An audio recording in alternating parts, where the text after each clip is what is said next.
And for some, deeply concerning, transformation in a nation often seen as a beacon of democratic dissent, the United Kingdom. We're going to be talking about some pretty profound legislative changes restricting protest rights, enacted and proposed between roughly 2022 and 2025. It feels like a seismic shift in how a country views its citizens' right to protest. Indeed, and I think what we're witnessing here isn't just, a few isolated measures to manage public order. This seems much more like a deliberate political project to fundamentally redefine the relationship between citizens and the state. It's a move away from a model that, well, traditionally accommodated dissent, even when it was disruptive, towards one that increasingly views protest as a threat that needs to be managed, deterred, and ultimately controlled. Right. And our mission today is to take a deep dive into the actual architecture of these new laws. We want to understand the arguments made for them, the official justifications, but also hear the powerful rebuttal from civil liberties groups and look at how these laws are actually being enforced on the ground. We'll help you unpack what this all means for democracy and, well, your right to express your views. So, okay, let's dig into this. What's really striking is the kind of escalating strategy behind these laws. It seems to have happened in three distinct phases, almost like a carefully constructed plan. First, expanding police powers, then moving to criminalize specific tactics, and finally shifting towards preemptively controlling individuals. Let's break it down starting with phase one back in 2022. The Police, Crime, Sentencing, and Courts Act, or PCSC Act. Ah, yes, the PCSC Act. That really laid the groundwork, didn't it? It significantly broadened police discretion, especially when it came to static protests, like demonstrations that stay in one place. And what's fascinating here is how these seemingly quite technical legal changes subtly begin to redefine what constitutes acceptable protest, what the state will tolerate. Absolutely. And a key part of this act was giving the Home Secretary the power to define serious disruption. Now, this is where it got really controversial, because the then Home Secretary, Suella Braverman, controversially tried to use secondary legislation, sort of bypassing full parliamentary debate, to lower that threshold for police intervention, lower it from serious down to just more than minor disruption. Whoa, hold on. From serious disruption all the way down to more than minor. That's quite a lowering of the bar for police stepping in, isn't it? It makes you wonder what kind of disruption isn't considered more than minor. Almost anything could fit that potentially. Exactly. And this specific attempt, which critics said tried to circumvent Parliament after the measure was rejected by the House of Lords, was ultimately ruled unlawful. First by the High Court in May 2024, and then that ruling was upheld by the Court of Appeal in May 2025. That was in a landmark case brought by the civil liberties group Liberty, so that attempt failed. But beyond that specific power struggle, the PCSC Act did introduce other new powers for police. For instance, imposing conditions based purely on noise levels. Noise levels. So not violence, not major obstruction, but just Yeah, noise. if the noise was deemed to have a significant impact or cause serious disruption to an organization's activities, which is a definite shift from traditional concerns. So now, the ability to simply be heard can lead to restrictions. That seems to subtly shift the burden onto protesters, doesn't it? Where simply existing audibly, making your point heard, can be framed as too disruptive. Right. And the act also equalized police powers over static assemblies like, say, a picket line outside a workplace and moving processions. It basically removed a previous legal distinction that recognized, static protests were generally less disruptive than marches. Plus, it changed the required mental element, the mens rea, for breaching protest conditions. Before, you had to knowingly fail to comply with a condition police set. Now it's enough if you know or ought to have known a condition was in place. Much easier to prosecute, harder for protesters to claim unawareness. Oh, and it created a brand new statutory offense of public nuisance, carrying a maximum sentence of 10 years imprisonment. 10 years. That's a very serious charge for something potentially arising from a protest. This initial phase, it really does seem to subtly shift the burden onto protesters and broaden what police can intervene on, even down to noise. As you hear this, what might be the broader implications for free expression when even the ability to be heard can lead to restrictions? Something to think about. Okay, moving into phase two. In 2023, we saw the Public Order Act. Now, if phase one was about subtly expanding control and discretion, this act felt much more direct. much more targeted. It was almost as if the government said, okay, you want to protest that specific way, we're going to make that specific way illegal. Hmm. And there were explicit groups like Just Stop Oil, Extinction Rebellion, and Insular Britain were named by the government as the justification for these new laws. Right. So where the first phase expanded police discretion, the second phase moved to directly criminalize specific methods of protest, methods that have historically been tools of civil disobedience. And this raises a really important question, I think. When specific tactics become criminalized, does it reshape the very nature of dissent itself? Does it push it underground, perhaps, or force it into less visible, maybe less effective forms? It certainly seems designed to. This act created a whole suite of new protest-specific offenses. First, locking on, and also being equipped for locking on. This criminalizes attaching yourself or someone else or an object to another person or object, or even just carrying items that are capable of causing serious disruption during a lock-on. Capable of causing, so you don't even have to use them, just having them is enough. Potentially, yes. The being equipped offense carries an unlimited fine, and its vagueness is a real issue. We're talking everyday items, potentially glue, rope, bicycle locks. These could get you arrested. And we saw a pretty stark illustration of this risk at the king's coronation. Remember those 6 anti-monarchy protesters arrested? Feebly, yes. What was that about again? They were arrested for carrying luggage straps, just luggage straps. They were held for about 16 hours, then released without charge. It's a perfect example of that potential for arbitrary detention, creating a real chilling effect. A chilling effect indeed. I mean, it makes it incredibly difficult for ordinary people to know if their actions or even just what they're carrying might be deemed criminal. How does that kind of legal ambiguity impact the health of a democracy? Where active public participation is supposed to be crucial. Exactly. Then there's the new offense of tunneling, clearly brought in response to HS2 activists carrying sentences up to 3 years, and a very broad new offense called interference with key national infrastructure, with penalties up to 12 months. And the definition of key national infrastructure here is incredibly expansive. It includes airports, railways, oil and gas facilities, printing presses for newspapers. Newspaper printing presses, that seems quite specific and potentially aimed at certain types of protest. Critics certainly found it overly broad. And alongside all these new offenses, police stop and search powers were dramatically expanded, including new powers to conduct suspicionless stop and search in designated areas, which civil liberties groups immediately warned could lead to discriminatory application against certain communities or groups. And then we reach phase 3, which really gets into preemptive control and identity restriction. This kicked off with the Serious Disruption Prevention Order, or SDPO, which came into force in April 2024. Now, these are civil orders, not criminal convictions initially, but they can be applied to individuals who have either 2 protest-related convictions in the last 5 years, or, and this is key, 2 instances of conduct that caused serious disruption, even if they weren't convicted of a crime for it. Right, so even without a conviction, simply being involved in something deemed seriously disruptive twice in 5 years could land you with one of these orders. That's quite a wide net, isn't it? It is. And the prohibitions and requirements under an SDPO are incredibly wide-ranging. They're really quite extraordinary. They can ban you from participating in protests, ban you from specific locations, stop you from associating with named individuals, even restrict your use of the internet to encourage protest. And get this. For 247 monitoring, these orders can require the individual to wear an electronic GPS tag. GPS tags for protest activity, that sounds extreme. It does. And breaching an SDPO is a criminal offense, carrying up to 6 months imprisonment.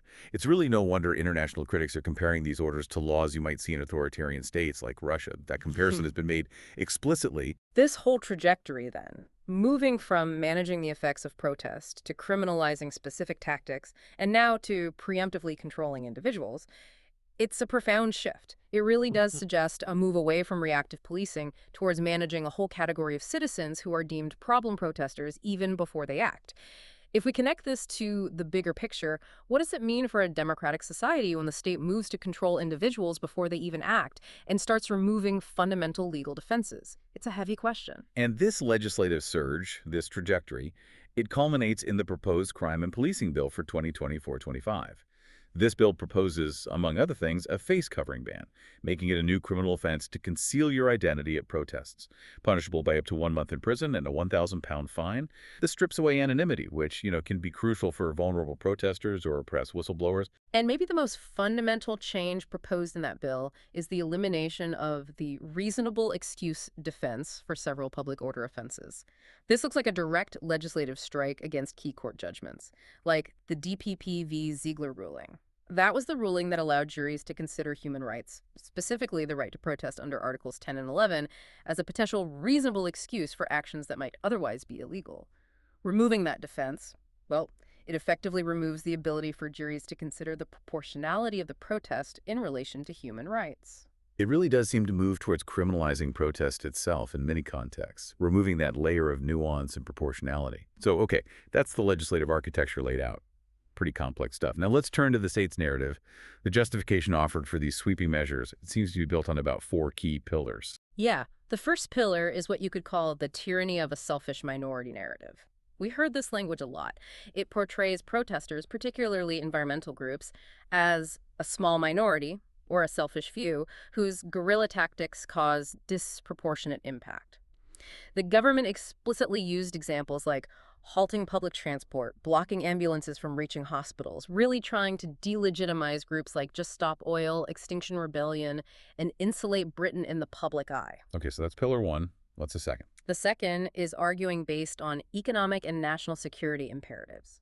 The argument here is about protecting the national economy and vital infrastructure from disruption, think the HS2 rail line, or that broad category of key national infrastructure we mentioned, which even included newspaper printing. And alongside this, they heavily cited the financial cost of policing protests as a key justification. Right, those big figures we heard. Exactly, like 37 million spent policing Extinction Rebellion in London back in 2019, or 7.5 million for Just Stop Oil in just 9 weeks in late 2022. These figures were constantly brought up to argue that these protests are an unacceptable drain on public funds. Makes sense as a justification. Pillar 3. The third pillar was the police perspective itself. Senior police leadership, like the National Police Chiefs Council, NPCC, consistently argued that the existing legal framework was outdated. They said they needed new tools, specifically advocating for offenses like locking on and for those expanded stop and search powers to proactively target what they saw as disruptive groups. And this view was backed by Her Majesty's Inspectorate of Constabulary and Fire and Rescue Services, HMI-CFRS. They put out a report in 2021 saying the balance had tipped too readily in favor of protesters and that a modest reset of the scales is needed. Okay, so government narrative, economic costs, police perspective. What's the fourth pillar? The fourth, and maybe more insidious pillar, is the intellectual case for restriction. This was heavily influenced by certain right-leaning think tanks, notably Policy Exchange. They published reports arguing that the judiciary, through cases like that DPP v. Ziegler ruling on reasonable excuse, had given undue weight to human rights. They argued this created a legal and policing quagmire. And Policy Exchange explicitly called for new legislation to reverse this judicial trend, which directly influenced that proposed amendment to remove the reasonable excuse defense. Wow. So the state's narrative, it strategically redefines harm, moving it away from just physical violence toward economic and logistical disruption. That creates a much lower threshold for intervention. And it also highlights a really powerful feedback loop, doesn't it? Between the government, the police leadership, and aligned think tanks. Absolutely. It shows how these different elements can work together to build a very powerful, self-reinforcing case for restriction. What stands out to you about how these different elements work together to build that case? It's quite a system. It really is. But of course, this narrative hasn't gone unchallenged. There's been a very robust counter-argument from civil liberties groups, from legal experts, and from international human rights bodies. And at the heart of this rebuttal is the primacy of protest rights under international and UK law, particularly the European Convention on Human Rights, Articles 10 and 11. Freedom of expression, freedom of peaceful assembly. These are fundamental rights, not privileges granted by the state. Exactly. And the European Court of Human Rights has been very clear on this over decades. These rights protect not only popular ideas, but also those that offend, shock, or disturb the state or parts of the population. Crucially, the courts and bodies like the UN Human Rights Council Also recognize that a certain degree of disruption is inherent to effective protest. Protest often needs to disrupt to get attention, so any restrictions imposed by the state must pass a strict test. They must be necessary in a democratic society and proportionate. The state has to use the least restrictive means possible. Which is why international bodies have reacted so strongly. Precisely. That's why figures like the UN High Commissioner Volker Turk and the UN Special Rapporteur on Environmental Defenders, Michel Forst, have strongly condemned the Public Order Act, calling it undue restrictions that are neither necessary nor proportionate in a democratic society. So it's this real tension. The state points to disruption as the problem, the harm. But human rights law acknowledges that some disruption is actually part of effective protest. It's inherent. It creates a fascinating clash. For you listening, how do you weigh that right to protest, even if it is disruptive, against the everyday convenience or running of society? It's certainly not a simple equation to solve, is it? It's not simple at all. And adding to that tension is the issue we touched on earlier, the chilling effect created by vague and overbroad language in the legislation. Terms like serious annoyance or serious inconvenience or being equipped for locking on. These lack the legal certainty people need to know if they're breaking the law. Right. And this vagueness, it causes people, ordinary citizens, to maybe refrain from protesting altogether, just out of fear of crossing some unclear legal line. Remember those coronation arrests we mentioned? 6 people detained for 16 hours just for carrying luggage straps. Even though no charge is followed, the experience itself sends a message.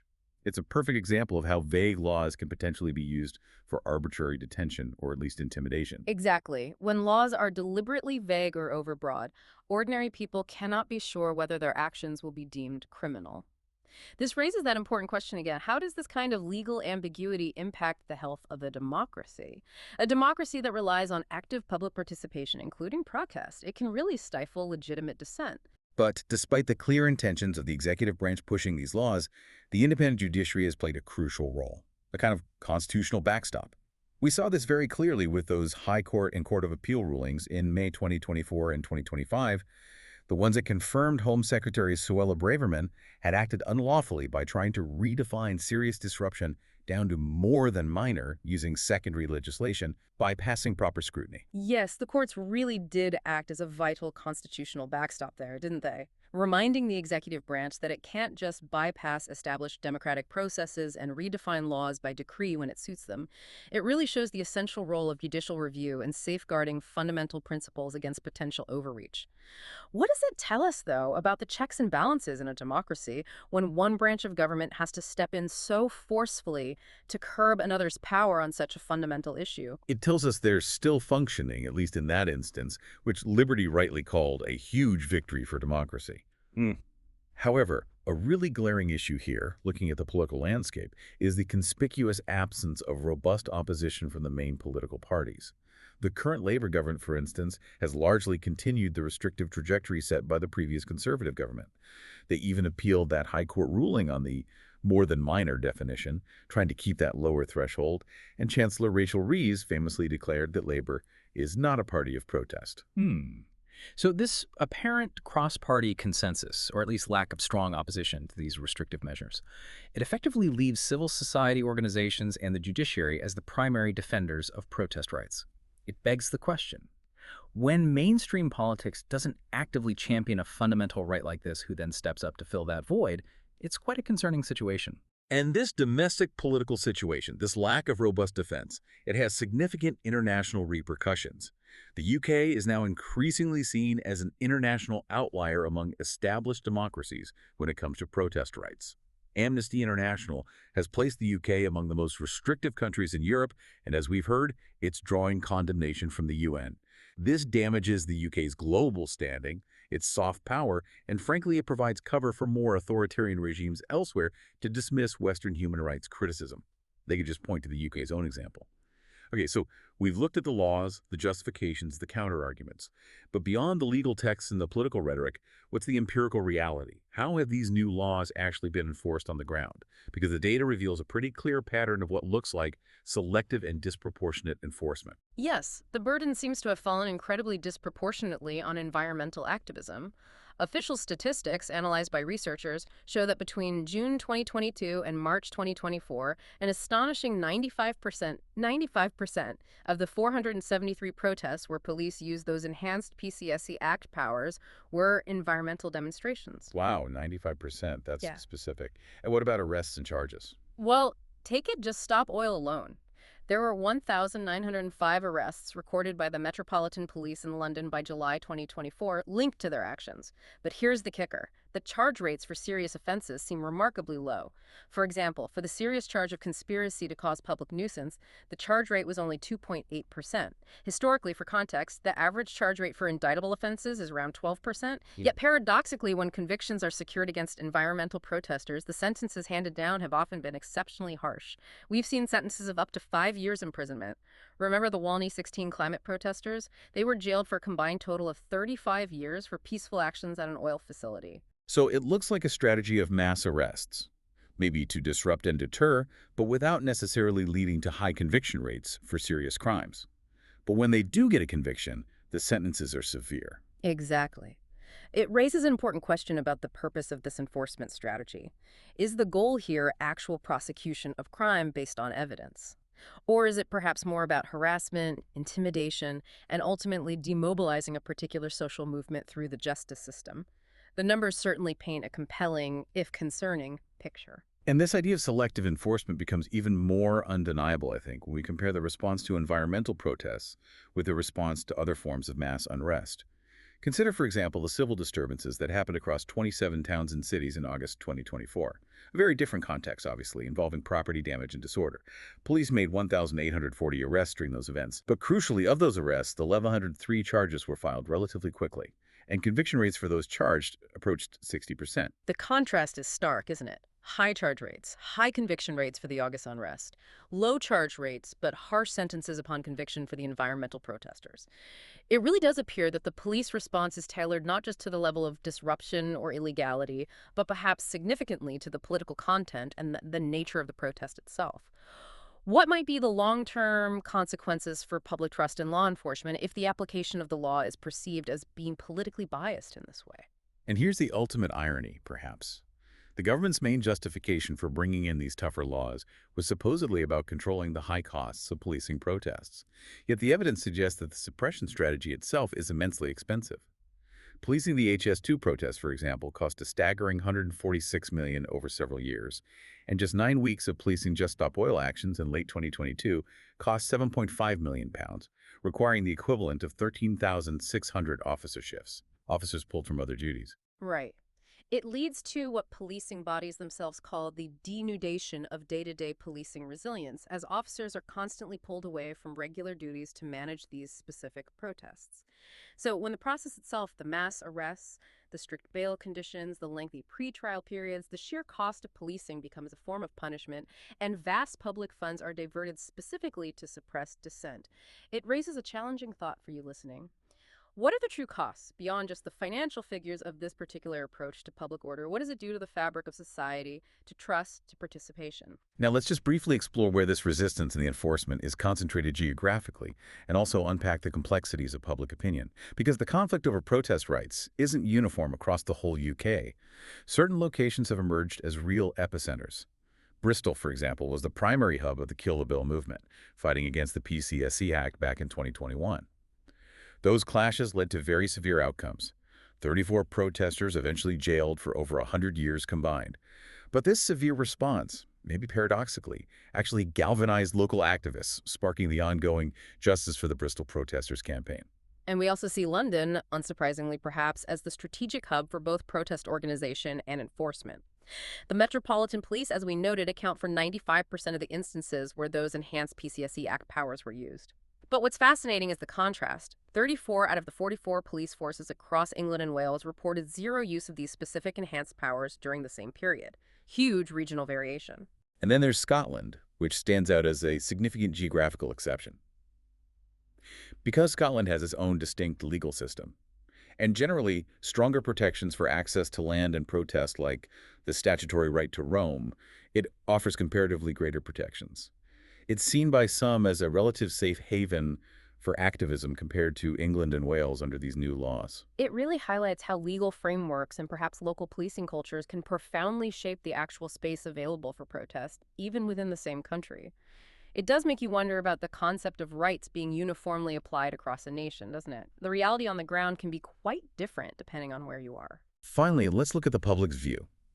Because it seems the public has a somewhat divided mind here. There's a clear tension between disliking disruption and disliking draconianism. Polling data reveals quite a nuanced picture. On the one hand, yes, there's clear disapproval of highly disruptive tactics. A YouGov poll found 78% of people believe direct action, like blocking roads, hinders a cause more than it helps. And 68% had an unfavorable opinion of Just Stop Oil specifically. Well, it's clear people generally don't like being inconvenienced or having their daily lives disrupted. No surprise there. Right, that seems straightforward, but here's where it gets really interesting. Exactly. Because this disapproval of tactics doesn't necessarily translate into public support for really draconian punishments.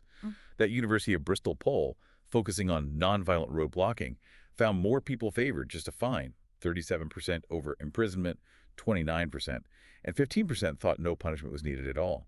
Similarly, on those lengthy M25 sentences for protesters, the public was really split. 38% thought they were about right, but 25% said too harsh, and 27% actually said not harsh enough. No clear consensus backing extreme severity. So people dislike the disruption but aren't necessarily baying for harsh prison sentences for the disruptors. Precisely. And crucially, underlying all this is strong, principled support for the right to protest itself. Research by Demos and Liberty found 83% believe people should have the right to peaceful protest, and 86% believe people should have the right to voice opinions the government disagrees with. And public support for disruptive tactics themselves seems highly context-dependent. Polling showed 52% supported disruptive protests about the cost of living crisis, but only 29% supported transport worker strikes causing similar disruption. Context matters. And here's a final twist: the radical flank effect. Some research, like from the Social Change Lab, suggests that Just Stop Oil's disruptive tactics, while unpopular themselves, might have actually increased public support for more moderate climate groups, like Friends of the Earth. So, what does this all mean? It seems the public intuitively grasps a nuance that perhaps the political debate misses. Inconvenience is one thing, but disproportionate punishment that erodes a fundamental democratic right. That's something else entirely. It suggests a more sophisticated public understanding than the government's polarizing rhetoric, which tries to flatten everything into us versus them, might imply. And this raises a really important final question for you, listening. How do you personally balance that need for public order with the preservation of fundamental democratic rights, especially when exercising those rights might lead to inconvenience? And how do you think about the often unexpected impacts that different protest tactics can have on broader social movements and public opinion? So to quickly recap our deep dive today, it seems clear the UK has fundamentally rewritten the citizen-state compact regarding protests over the last few years. It's moved quite decisively from a model that generally accommodated dissent towards one that views it primarily as a risk to be managed, deterred, and controlled. And this new posture, this legislative framework and its enforcement, has firmly placed the UK as an international outlier among established democracies. It's drawing consistent condemnation from global human rights bodies like the UN and Amnesty International, damaging its international reputation. There are, of course, proposed pathways for reform being discussed by campaigners and legal experts, things like legislative repeal of the most problematic sections, restoring proportionality within the law, reforming policing practices and culture, and perhaps, crucially, depoliticizing the public discourse around protest. Because ultimately, the rights to freedom of expression and freedom of assembly are not luxuries. They're not things to be enjoyed only when they're convenient or non-disruptive. They are the essential mechanisms through which citizens in a democracy hold power to account, challenge injustice, and drive social progress forward. So the final thought we leave you with is this. What future do you envision for democratic governance if the space for peaceful dissent, even inconvenient dissent, continues to shrink?